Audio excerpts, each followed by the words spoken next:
దిత్వా తుఫాను ప్రభావంతో 5 రోజులుగా జల దిగ్బంధంలో ఉన్న చిల్లకూరు మండలం తిప్పగుంటపాలెంకు ఎమ్మెల్యే పాసం సునీల్ కుమార్ బోట్లో వెళ్లి పరిశీలించి సమస్యలు తెలుసుకున్నారు.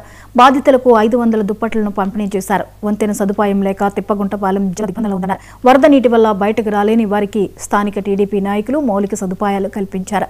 వంతెన నిర్మాణంపై సీఎం చంద్రబాబు దృష్టికి తీసుకువెళ్తామన్నారు.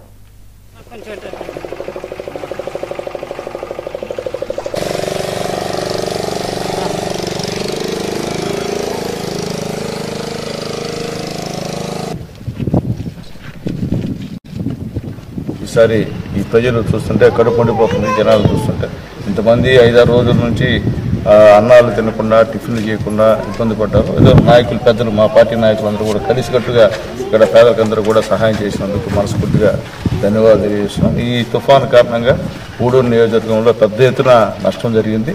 ఎలా అంటే మేము దుప్పట్లో లేకపోతే బియ్యము కూరగాయలు ఇగలుతాం తప్ప ఈ బ్రిడ్జి చూస్తుంటే కడుపు మండిపోతుంది. ఇవన్నీ ఇవ్వడం ఒక అయితే ఆ బ్రిడ్జి కట్టడం అవసరం. ఎందుకంటే భవిష్యత్తులో కూడా మీరు ఈ తుఫాను వచ్చినప్పుడు ఇన్ని ఇబ్బందులు పడకుండా దాదాపు ఈరోజు వారమైంది.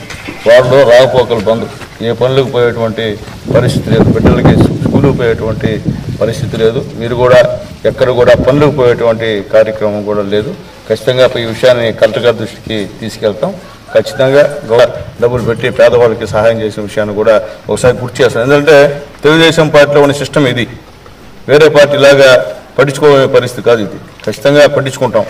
ఎందుకంటే మీ అందరి దయ వల్ల మేము గెలిచాం, మీ అందరూ ఓట్లేసాం కాబట్టి మళ్ళీ నేను ఎమ్మెల్యే అయినా ముఖ్యమంత్రిగా చంద్రబాబు నాయుడు గెలిచారు, ఉప ముఖ్యమంత్రిగా పవన్ కళ్యాణ్ గారు ఉన్నారు కాబట్టి మీ దయతోనే గెలిచాం. కాబట్టి మీ విషయంలో ఎక్కడ కూడా కాంప్రమైజ్ అయ్యే సమస్య లేదని. ఖమ్మం జిల్లా వైరా మండలం విప్పలమడ